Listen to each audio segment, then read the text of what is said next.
America और रूस के बीच वर्चस्व दिखाने का सेंटर बन चुके सीरिया में चुनाव हुए हैं। हर मुद्दे की तरह इस चुनाव को लेकर भी दुनिया दो खेमों में बटी नजर आ रही है। वजह सीरिया में राष्ट्रपति पद के मुख्य उम्मीदवार हैं। अमेरिका ने साफ कह दिया है कि चुनाव को मान्यता नहीं दी जाएगी, जबकि रूस, ईरान और तुर्की जैसे देश इस चुनाव को अपनी जीत के तौर पर देख रहे हैं। अब भले ही वोटिंग के जरिए सीरिया अपना राष्ट्रपति चुन ले, लेकिन सीरिया को लेकर चल रहा इंटरनेशनल तनाव कम नहीं होने वाला है।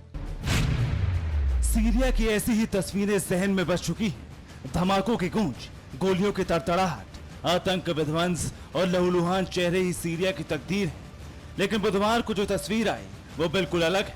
बुधवार को सीरिया में वोटिंग हो रही थी। लोग देश के राष्ट्रपति को चुनने के लिए वोटिंग कर रहे थे। खबर लगती है, लेकिन ऐसा नहीं है। बाइडेन और पुतिन चुनाव को लेकर भी आमने सामने है। वजह ये चेहरा है, नाम है बशर अल असद। 10 साल बाद दूसरी बार राष्ट्रपति चुनाव में बशर अल असद की जीत सुनिश्चित मानी जा रही है, क्योंकि बाकी के उम्मीदवार सिर्फ चुनाव की औपचारिकता निभाने वाले हैं। सीरिया में गृह युद्ध की एक अहम वजह बशर अल असद है।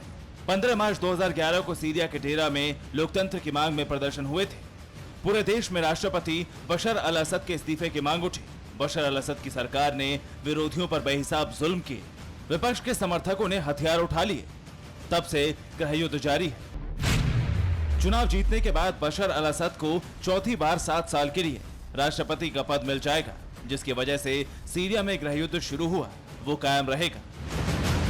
यही वजह है कि सीरिया में विपक्षी पार्टियों ने इस चुनाव को मान्यता नहीं दी, जबकि पुतिन और रूहानी इस चुनाव से खुश हैं, क्योंकि रूस और ईरान बशर अल असद का समर्थक है। अमेरिका ने साफ कर दिया है कि सीरिया में चुनाव के परिणाम को तब तक मान्यता नहीं मिलेगी जब तक संयुक्त राष्ट्र और सीरियाई समाज के सभी प्रतिनिधियों की निगरानी में निष्पक्ष मतदान नहीं होगा। Bureau report, TV9 Bharatvarsh.